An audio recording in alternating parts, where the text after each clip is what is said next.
नमस्कार। वनडे मैट्रम्स के YouTube channel पर एक बार फिर आपका स्वागत है। मैं कुमार समीर आपके समक्ष एक ऐसे विषय पर चर्चा करने जा रहा हूं जिससे हम सब लगभग एक साल से परेशान हैं, जूझ रहे हैं। जीवन रुक सा गया है, जिससे लोगों की आमदनी घट सी गई है। जी हाँ, मैं बात कर रहा हूं कोरोना वायरस की। इस महामारी ने किस तरह आम लोगों के जनजीवन को प्रभावित किया है, यह किसी से छिपा नहीं। महामारी के कारण कामकाज चौपट हो गया, आमदनी घट सी गई, गरीब और गरीब हो गए, मध्यम वर्गीय परिवार गरीबी रेखा के नीचे आ गए। हालांकि इस दौरान कुछ अमीरों के लिए यह महामारी वरदान भी साबित हुआ है। अमीर वर्ग में महामारी के दौरान भी अरबपति बनने की होड़ लगी रही। आप सबों ने पिछले वीडियो में हमारे सहयोगी वरिष्ठ पत्रकार आलोक कुमार की उस रिपोर्ट को देखा सुना, जिसमें उन्होंने बताया कि महामारी बना अमीरों के लिए वरदान। आइए अब ओवरऑल जानने की कोशिश करते हैं कि कोरोना के कहर से किस तरह गरीब और गरीब हो गए और अमीर की अमीरी कैसे बढ़ गई। देखें रिपोर्ट। कोरोना का असर गरीब और गरीब हुए, अमीर हुए और अमीर। भारत में साल 2020 में बढ़ गए 7.5 करोड़ गरीब। एक गरीब परिवार को मिडिल क्लास में आने में लगता है 7 पीढ़ियों का समय।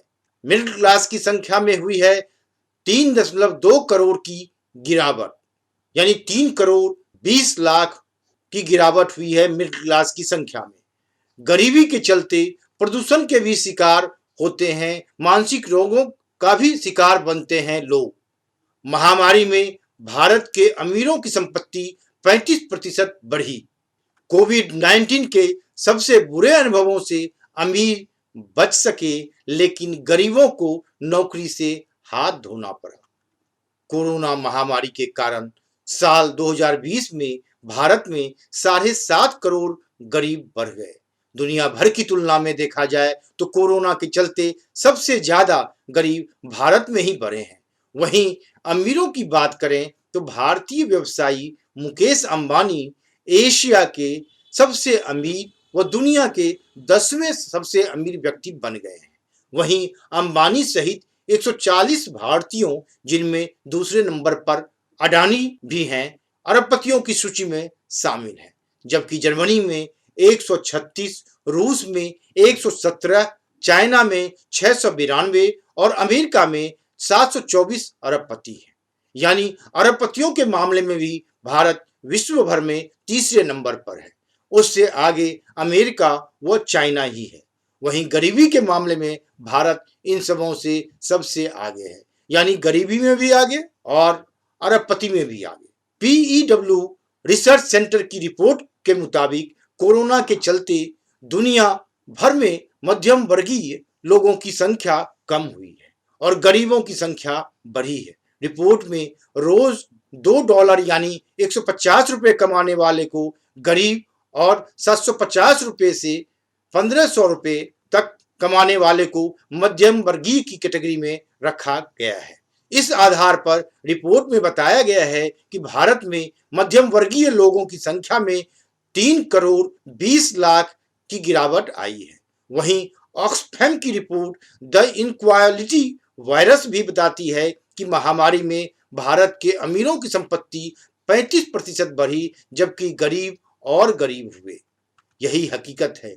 लेकिन यह भी बता दूं कि यह हाल तब है जब भारत में ऐसी कोई सरकार नहीं बनी जिसने गरीबी मिटाने के राजनीतिक लक्ष्य की बात ना की हो।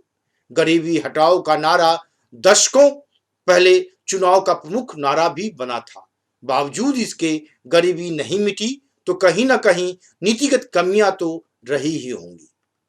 कोविड-19 महामारी के बाद जिस तरह आम लोगों की जेबें हेल्थ से जुड़े मामलों में ढीली हुई हैं, उससे यह सवाल तो उठना शुरू हो गया है कि क्या गरीबी मिटाने के लक्ष्य में स्वास्थ्य क्षेत्र की अनदेखी एक ऐसी ही नीतिगत कमी है। जी हाँ, भारत में OOPE यानी आउट ऑफ पॉकेट एक्सपेंडिचर स्वास्थ्य सुविधा हासिल करने के लिए अपनी जेब से भरा गया खर्च बहुत ज्यादा लगभग 65% है, जिसका सीधा असर गरीबी पर पड़ रहा है। भारत उन देशों में है जहां OOPE बहुत ज्यादा है। आर्थिक सर्वे में स्वास्थ्य पर खर्च को मौजूदा 1% से बढ़ाकर जीडीपी के 2.5 से लेकर 3% तक करने की सलाह दी गई है। आर्थिक सर्वे कहता है कि अगर स्वास्थ्य पर खर्च जीडीपी का 2.5 से 3% तक हुआ तो OOPE 65% से घटकर 30% तक आ जाएगा। ये सब बातें 2021 के भारत के आर्थिक सर्वे में कही गई है। महामारी में गरीब और गरीब हुए स्वास्थ्य क्षेत्र की अनदेखी गरीबों के लिए कैसा अभिशाप है, इसे कोविड-19 के काल में बखूबी समझा जा सकता है। ऑक्सफैम की रिपोर्ट द इनक्वालिटी वायरस बताती है कि महामारी में भारत के अमीरों की संपत्ति 1-2% नहीं 35% बढ़ी, जबकि गरीब और गरीब हुए हैं। ऑक्सफैम की रिपोर्ट इस बात को रेखांकित करती है, कोविड-19 के सबसे बुरे अनुभवों से अमीर बच सके हैं, लेकिन गरीबों की को नौकरी से हाथ धोना पड़ा है, भूखमरी झेलनी पड़ी है, मौतें हुई हैं। इतना ही नहीं, गरीब लोगों को अमीरों के मुकाबले अधिक प्रदूषण का भी सामना करना पड़ता है। हाल ही में न्यूयॉर्क टाइम्स ने दिल्ली के 2 बच्चों की जिंदगी में एक दिन के वायु प्रदूषण का अध्ययन करके बताया था कि गरीब इलाके में रहने से 4 गुना ज्यादा वायु प्रदूषण का सामना करना पड़ता है। ब्रिटेन के हेल्थ फाउंडेशन में डायरेक्टर ऑफ हेल्थ जो बीवी के मुताबिक गरीबी लगातार तनाव की वजह भी बन सकती है। यह मानसिक स्वास्थ्य और रिश्तों के लिए खतरनाक हो सकती है। लंबे समय में इसके गंभीर मनोवैज्ञानिक प्रभाव हो सकते हैं, खासकर जब बचपन में ही दिमाग पर इसका प्रभाव हुआ हो। गरीब से मध्यम वर्गीय बनने में लग जाता है 7 पीढ़ी का समय, यह भी जान लें। वर्ल्ड इकोनॉमिक फोरम की ग्लोबल सोशल मोबिलिटी रिपोर्ट 2020 के मुताबिक भारत के किसी गरीब परिवार को मिडिल क्लास में आने में 7 पीढ़ियों का समय लग जाता है। इसी स्टडी में पाया गया है कि जिन देशों में लोग जितनी जल्दी खुद को गरीबी से बाहर निकालने में सक्षम हैं, वहां अमीर और गरीब के बीच का अंतर भी उतना ही कम है। आइए अब समझते हैं आखिर क्या है गरीबी। कोलंबिया यूनिवर्सिटी के अर्थ इंस्टीट्यूट के डायरेक्टर जेफरी सैस कहते हैं कि गरीबी का मतलब रोजमर्रा की जिंदगी के लिए जरूरी चीजों की कमी है।